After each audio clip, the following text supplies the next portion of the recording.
Alors, si vous m'entendez maintenant sur cette vidéo embarquée, eh oui, on a ressorti le Sena Audio Backpack, que cette fois-ci j'ai couplé sur une caméra, toujours, sur un intercom, pardon, Sena 10S, à l'intérieur d'un Scorpion Exo 1400. Ça, c'est pour vous donner un petit peu un aperçu du matériel utilisé. Donc forcément ici, le micro simplement filaire placé devant ma bouche.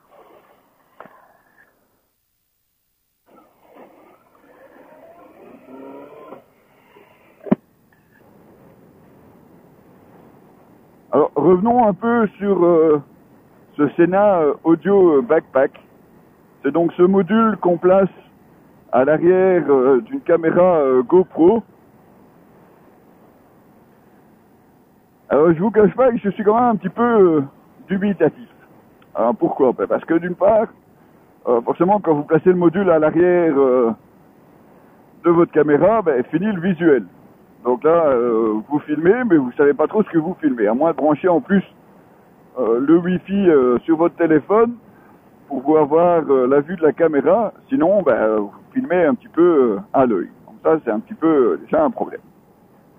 Alors, si vous vous rappelez, j'ai déjà fait une vidéo avec le Schuberth C4, donc le premier C4, parce qu'il utilise aussi un intercom Sena à l'intérieur.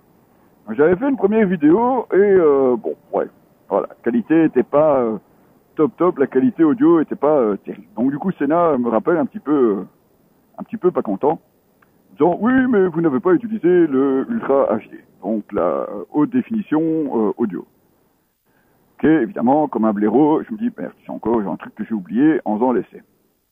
Donc je reprends le manuel, je bouquine un petit peu, je dis c'était pas grave, j'ai trouvé effectivement comment activer ce Ultra HD audio.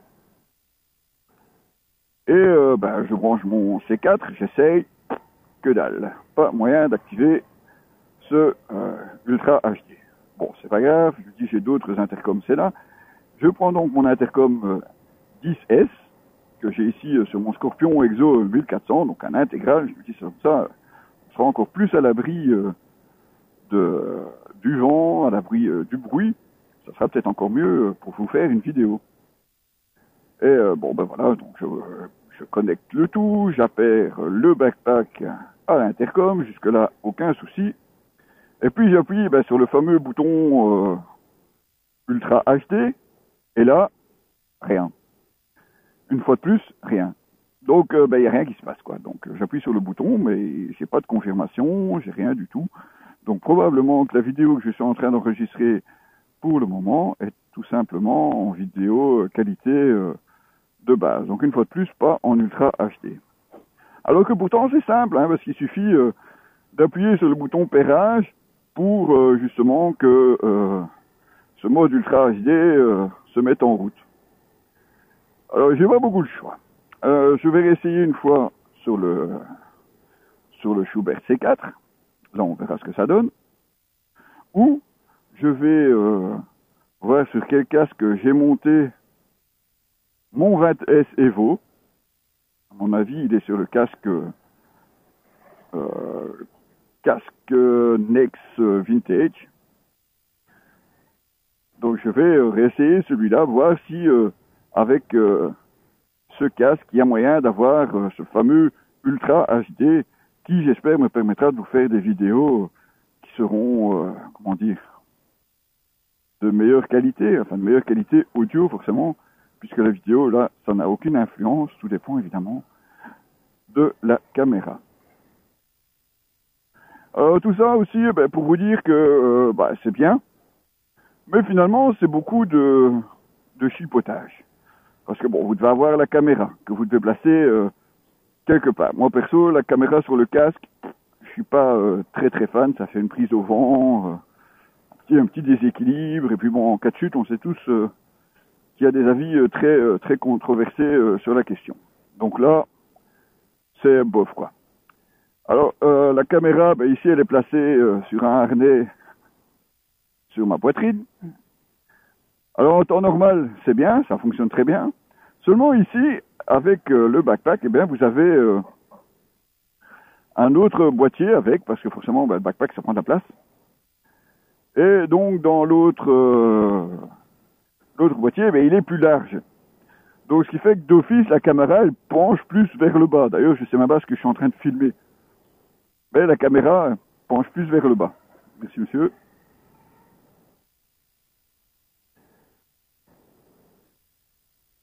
Alors, forcément, on ne sait pas non plus avoir le même point de vue que ce qu'on a en temps normal. Enfin, moi, ce qui m'embête le plus, c'est surtout toutes ces, toutes ces manipulations qu'il faut faire pour que ça fonctionne, et on ne sait même pas si ça fonctionne. Je veux dire par là, vous devez faire l'appairage intercom backpack.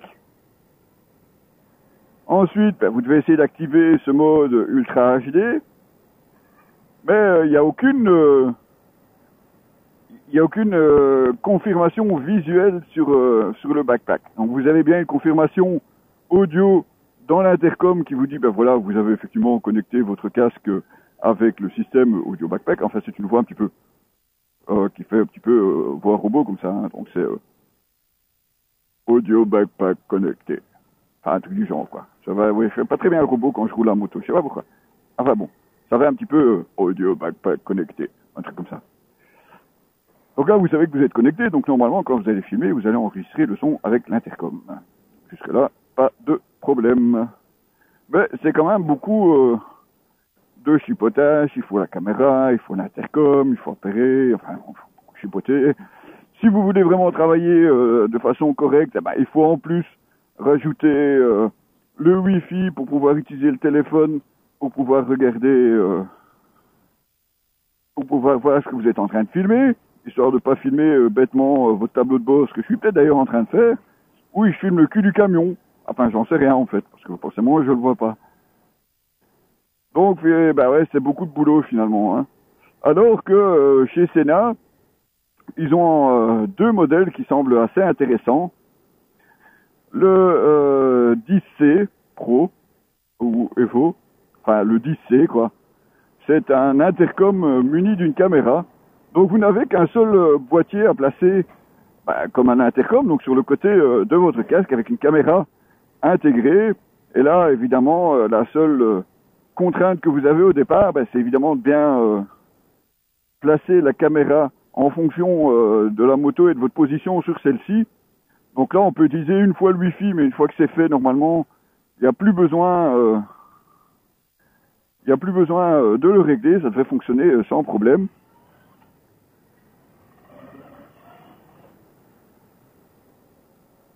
Donc une fois que ça c'est fait, vous êtes tranquille. Ou alors vous avez aussi la Prism Tube.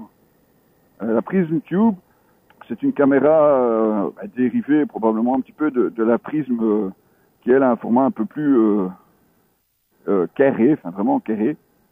La Prism Tube, c'est juste un tube qui fait que la vidéo, mais avec un branchement micro que vous pouvez placer directement dans le casque. Donc elle prend la même place en fait qu'un intercom, enfin à gauche ou à droite, ça c'est selon ce que vous avez envie, et vous avez le micro à l'intérieur du casque. Donc ça c'est vraiment quelque chose de prévu pour le motovlog et pour ceux qui veulent absolument commenter leur vidéo. Donc ça peut être pas mal du tout. Enfin, le gros avantage en tout cas de ces deux modules, c'est que vous avez du tout en un, et à ce moment-là, plus de problèmes d'appairage, de connexion, d'éventuelles perturbations avec d'autres appareils, hein, parce que votre casque peut se connecter aussi à votre téléphone, c'est un petit peu le but aussi hein, de l'intercom. Donc il peut aussi forcément de temps en temps créer des conflits ou des perturbations sur l'audio. Alors qu'ici, voilà, pas de problème avec un module tout en un. Mais bon, revenons-en donc à nos backpacks audio. Forcément, je voulais présenter un petit peu plus déjà en studio. Mais je voulais retenter le coup. C'est peut-être encore partie remise pour enfin arriver à activer ce module Ultra HD. Chose que j'espère bien entendu pouvoir vous faire entendre très bientôt. Voilà, donc c'était Diabolocil, ou Sylvain, si vous préférez, bon, il n'y a pas de souci, d'objectivemoto.com, en petite balade pour l'essai de ces gants Racer Dynamic 4, donc des gants mi-saison et hiver, ainsi que l'audio backpack de chez Sena.